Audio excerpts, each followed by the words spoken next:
Hi there, and welcome to Graham's Guide, Friday Live, this Friday, the 13th of January.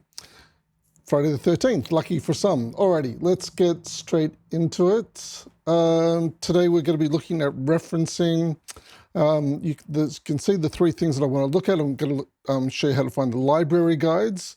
Common question asked, and we got this morning we had the third Collaborate session. If you missed the Collaborate session, you can find details to the Collaborate session and the recording in the Collaborate Hub forum. I'll show you exactly how to get there in just a moment. The question was asked, how many sources should I be using? Well, we're going to have a look at that. You will never get a straight answer, really, from an ELA because it's not about quantity, it's about the quality. So using highly relevant sources and using it in a way that demonstrates your knowledge of the source. So just throwing a reference in without demonstrating your knowledge won't necessarily increase your grade. And then finally, I'm going to show you how to find the information on the Teal approach to paragraph writing. Because I've noticed while marking the assignment 2s, some people may have missed the guidance on writing paragraphs. So, and that's going to be important to get your paragraphs well structured in assignment 3. It's going to help you to achieve higher grades, actually.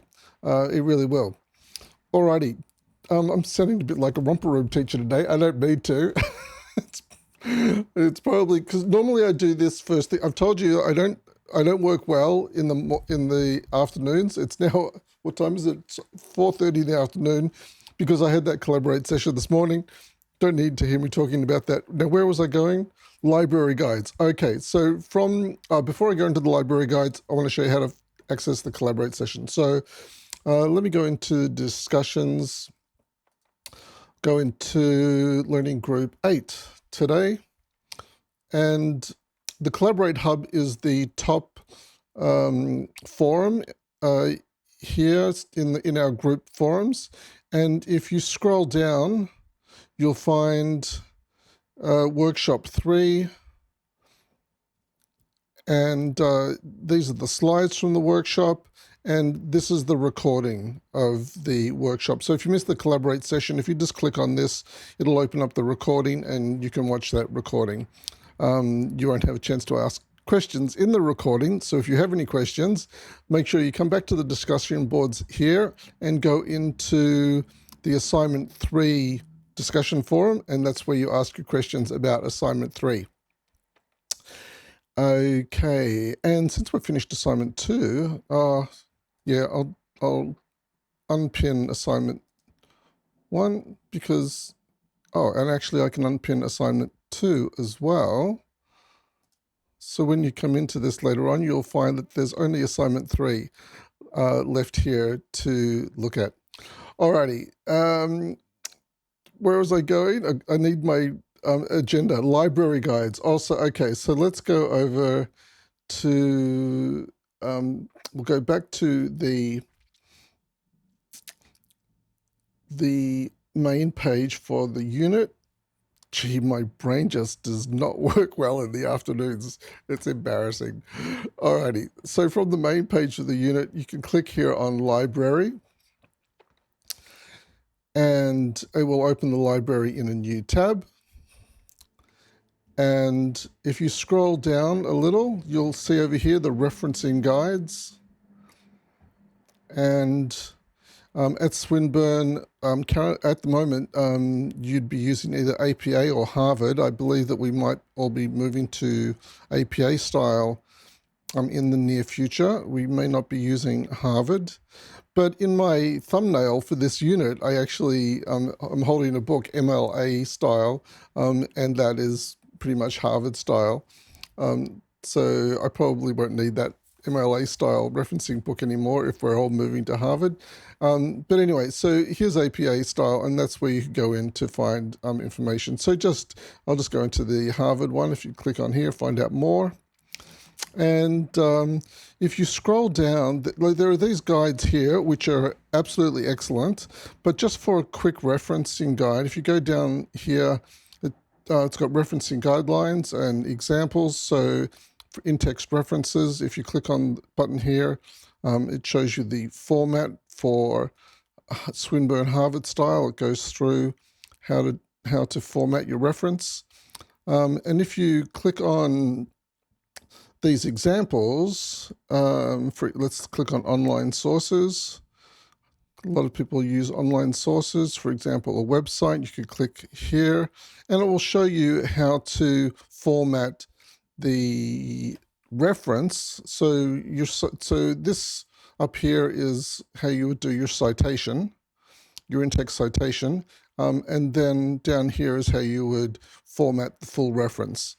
It's giving you, and it provides examples here. So that's for Swinburne Harvard. Let me go back now to APA style. Click here, and the really cool feature of APA style, or really cool aspect of APA style, is that the American Psychology Association have created this tool called Academic Writer. If you click on Academic Writer, I'm just going to show you how this works. It's very good. And then click on Learn. And then you can type whatever you're searching for in this search bar here. Just before I go into give you an example of how to use Academic Writer, another one of the questions we're asked today, as I said before, was how many references. And I noted that in one of the other sources I like to use, APA style blog. If you go to the APA style blog, it's called apastyle.apa.org. On this search, I'm going to search for appropriate level of citation and search. Did that work? Let's try that again. Okay, and there, click on appropriate level of citation.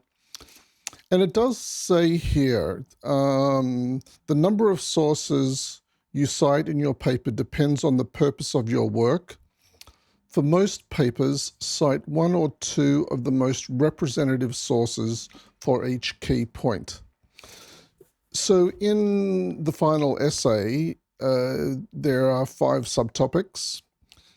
So I would suggest, as a rule of thumb, for each of those subtopics, it would be appropriate to cite 1 or 2 sources, because each one of those subtopics is really you're going to create a key point. You're going to have an idea about that subtopic that you want to write about, and so each one of those subtopics you should have one idea really, because there's not enough space to have more.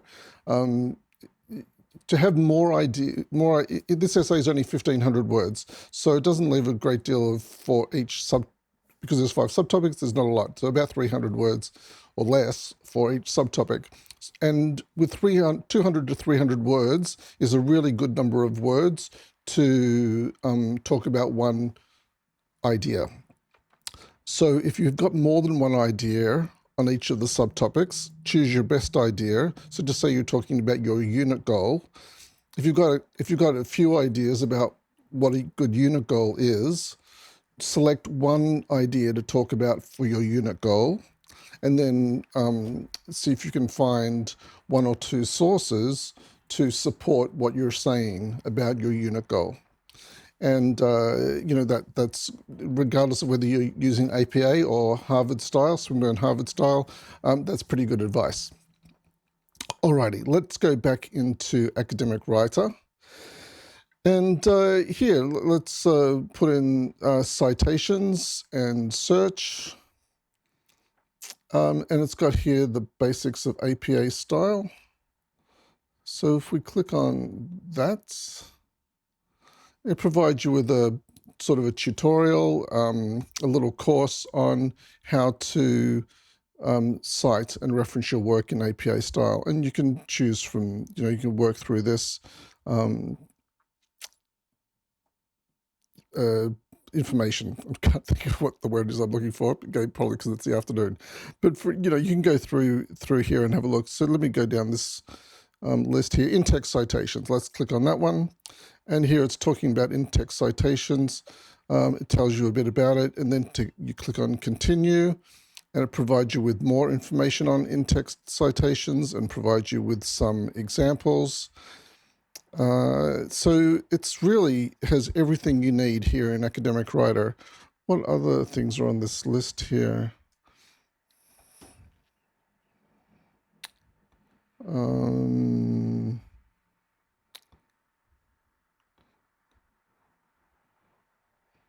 That's really all. I think, I mean, I could go through all of these, but I'm not going to go through all of them. So the last thing I want to show you is how to access information on the Teal approach. Alrighty, so let's go back to the main page, which is here. And, okay, so I want to go to the Student Hub. I've got a shortcut to the Student Hub. I click on my shortcut, log in, and then up here in this search, click on essay writing and see what that gives us.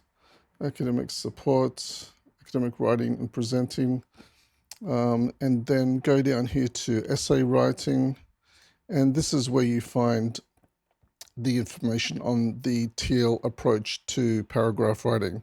If you've got any questions about the Teal approach, you can ask it in the Assignment 3 forum. That's probably the best place to ask at the moment because everyone will be focused on Assignment 3. And when you ask your question in the discussion boards, as I've said before, everyone benefits from your question, the answer that follows, and any other discussion. That's all I wanted to chat about today. Thank you for being patient with my slightly fogged afternoon mind.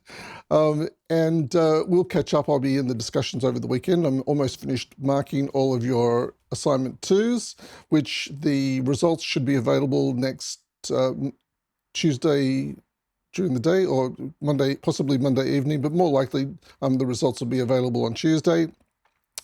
And you'll be able to use that feedback to help write your final assignment. Alrighty, thanks for joining me today, and I'll see you in the discussions. Bye for now.